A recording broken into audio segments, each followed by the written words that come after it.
If you're serious about studying in the US this fall, now is the time to start. There are just about a few months left. So in this video, I'm going to reveal a real month-wise plan with the exact goals and strategies of everything you need to do to get your visa approval and make this dream a reality. So get your notes out and keep on watching. Hi guys, my name is Shachi and I'm a USA visa coach. Over the last 4 years, I have worked with thousands of students, helping them with their DS-160 form, their answers, and mock interviews. To know more about what I do and to work with me, do check the links in the description box. So here's a broad sequence of steps you need to follow in the next few months to get to the US. First, you need to start by finalizing your admit and getting the I-20. Once you get the I-20, you need to fill your DS-160 form, book your visa appointment. Once appointment is booked, you also need to ensure that all your documents, especially funding, are in place. Then comes the time to prepare the answers, take mocks, get ready to face the interview. Once you clear the interview, you get your passport back, you book your tickets, accommodation, and start your journey in the US. So this video, we're going to discuss each of these steps in detail, giving you the complete information. And also stay tuned in the end because I have two very useful free resources waiting for you, which is going to help you in all of these steps. So let's get started. So right now we are in Feb. Now Feb to mid-March, your goal needs to be to finalize your university. This is the first step in your US journey and the most important one because the university selection has huge weightage on visa approval. So if you're still in a place where you're applying to the universities, you need to hurry up and complete this process. But if you've got your admits, now is the time to go into the research mode to find the right university. So considering factors like the ranking, scholarship, course curriculum, unique factors, all this have to be taken into account. To do this research, you can make use of the videos that we have on this channel. So I've personally visited a lot of universities in the US, interacted with the students, and made videos which gives you a very authentic account of that university. So just search by my name and the university names. For example, you can type Shachi Mall Pace University and you will find videos related to the university. In fact, just before recording this video, I had a call with a student who had about 2 universities and she had 2 admits in fact. And we discussed about how she needs to apply to more universities to have a better chance of visa approval. So right now she's going to go back and apply to some more universities. In fact, this topic is so important that I'm making an entire video on how to choose the right university for your visa approval. This video is coming out next week. So just pause the video, subscribe, and make sure that you don't miss out on this video. Next, we move to mid-March to mid-April. Now, mid-March to mid-April is a time where you need to get your I-20 and set up your visa portal. So I-20 is a document issued by the university once you get the admit, and this is a mandatory document for the visa appointment. So as soon as you finalize your university admit and decide which university you're going to, apply for the I-20. Keep in mind that every university takes different time to issue I-20. Some universities issue it quickly, within a day or within a week, whereas some universities take time, often up to 2 to 3 weeks. So try to apply for the I-20 as soon as possible. Once you receive your I-20, you will have all the information required to book your visa appointment.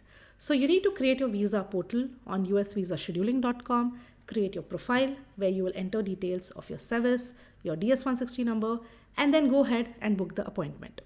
Now, keep in mind that appointments for fall intake are not available at all the time. They get released in bunches, and usually the first tranche of the appointments comes out somewhere around May, somewhere around first week of May, I would say. So by end of April, if you have your visa account set up, you've paid the visa fee and you're tracking the slots, you will be in a place to catch these appointments. At this point of time, you can also pay the SEVIS fee. SEVIS fee is a mandatory fee that needs to be paid for every student and you need to pay it before your visa interview. So once you've set up your visa account, you can also go ahead and pay the SEVIS fee. In fact, I have made a free workbook for you which gives all the steps you need to complete with the exact checklist and the links. I'm going to tell you more about this free workbook in just a bit, so keep on watching. Next, let's move to mid-April to mid-May. Now, here's when things start getting intense, and this is a time when you need to fill your DS-160 form and plan your funding. The DS-160 form is the only document which is asked to be submitted, so this is highly important. This is the document which the visa officer is going to look at when he takes your interview, so this is the first impression that they're going to get. So having the form filled accurately, completely, especially the descriptive part, the work description, the previous employments, the reason for refusal, all of this are really important. Every year, we work with thousands of students, helping them in their DS-160 form. Many times, students come to us with a filled DS-160 form, but we refill and redo it because a lot of components of it are not aligning with their course or it's just not written clearly enough. So make sure that you start in advance and have enough time. Keep in mind that you might have to start the DS-160 form earlier because you need that number to book the appointment. But at that point of time, you just have to ensure that your form is active, it's not expired, and you can take time to fill it and submit it later. Once your DS-160 is done, you can also start planning your funding. Now keep in mind that funding is one of the prerequisites of a F1 visa, and since you're going to be spending more than a year in the US, the funding requirement is huge. So for the visa interview, you need to show complete funding for the entire duration of your course. That means if you're going for a bachelor's, you need to show enough funds for 4 years, for master's 2 years, and for PhD 5 years. So that's the reason it needs to be planned. So at this point of time, you can plan your funding and see how you're going to fund it, whether you need an education loan. If yes, you need to start applying for that. If you're relying on your parents' saving, then you need to do a check of their annual income, how much is the liquid savings they have, do they have any backup of properties and assets, because all these numbers have to be presented to the visa officer. And whatever funding you're planning, make sure that you will be able to document it and carry proofs with you for the visa interview. So if you're still here, still watching the video, do give it a thumbs up and let me know which is your dream university. So I'm really curious to know which is the university that you really aspire or dream of studying in the US.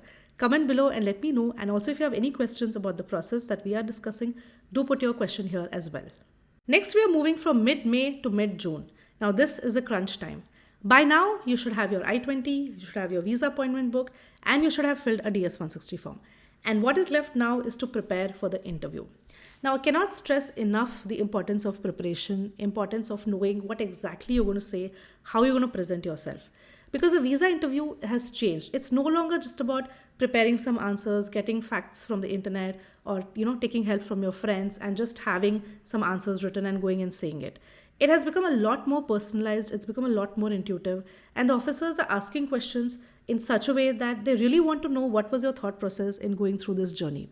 So for this, having the logic clear, having a very reasonable explanation of what your background is, how it aligns with the course with the university in US, how it's going to tie to your future, and how you have enough resources to accomplish all of it needs to be done really, really well.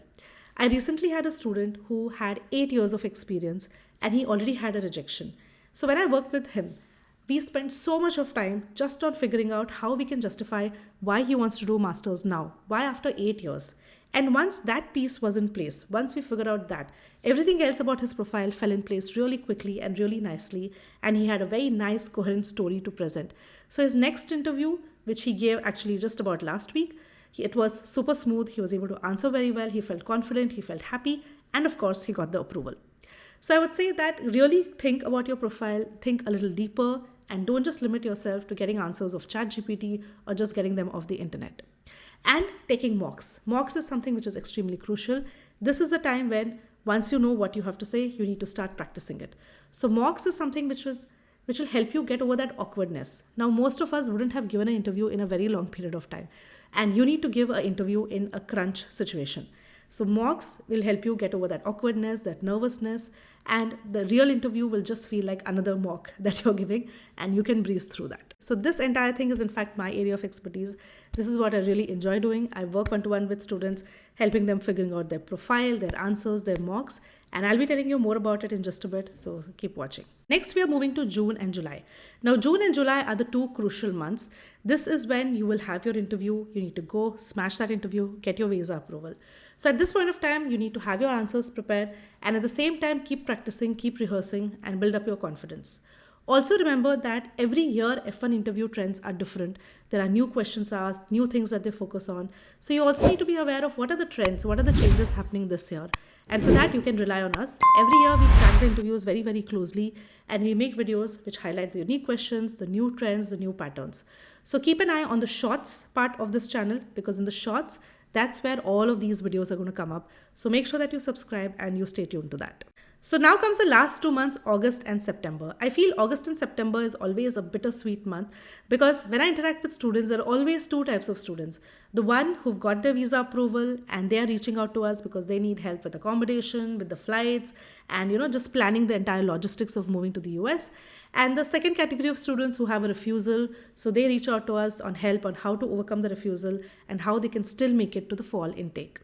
Well, no matter which category you fall under, you will have my complete support, and we're going to be here giving you more resources, videos, whatever help you need to help you clear the last hurdle. So here's the month by month plan, And we started from February, reached till September, and hope you have a very clear visual idea of everything that you need to do with the timelines. So, as promised, now I'm going to tell you about the free resources which is going to help you in this journey.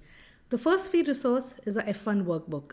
Now, I've created a workbook exclusively for the fall students, and this workbook is going to be like your guide, like your tracker, helping you in this journey. Because there are a lot of things to get done, a lot of steps, and honestly, sometimes it can become overwhelming. Every year we have students who forget something. Someone forgot to pay service fee, someone forgot to submit the DS-160 form and it expired, and these things happen. So this workbook is going to reduce these errors and give you a clear month-wise plan. So we have broken it down month-wise, and for each month you have a goal, you have the resources to handle that goal, and you have small tasks, small exercises to get you into the mode of preparation and to keep a check on how you're doing, how you're preparing. So this is a completely free workbook. The link for this is right below in the description box. You can either get the soft copy, like use an e-version, or you can print it. And if you're somebody like me who likes to physically write on pen and paper, just print it and keep it with you for the next few months. The second free resource we have is a WhatsApp group. So every intake we have a WhatsApp group. We had one for fall last year, we had one for spring, and we have now for fall 2025. So this WhatsApp group is a great place to connect with students. You will find students going to your university, your course, and this is also a way we help students by answering their questions, sharing information, and of course the latest updates. Now, this WhatsApp group is limited because it allows only 2,000 people. So make sure that you sign up if you want to be on board. Then just sign up quickly so that you come into the first 2,000 and you're a part of this WhatsApp group. And there are more free resources planned for your DS-160 University, and I'm going to be telling you more about this in the upcoming videos. Apart from all these free resources, I personally work with some of the students every year, helping them with their DS-160 form, answers, and mocks. It's a lot of high effort, high involvement process because I'm involved in every step of the way. So because of this, it's limited. I only work with some of the students. But if you would like to get on board and work with me one-to-one, then do check the links in the description box. So that's all for this video, and I really hope that you have all the information and clarity needed to start the F1 process. If you have any more questions, feel free to leave it in the comment section below. You can also DM me on Instagram. My Instagram handle is @shachi.mall. And after you're done watching this video, watch this video. This is the next most important video. It's going to tell you whether you have picked the right university for a visa approval.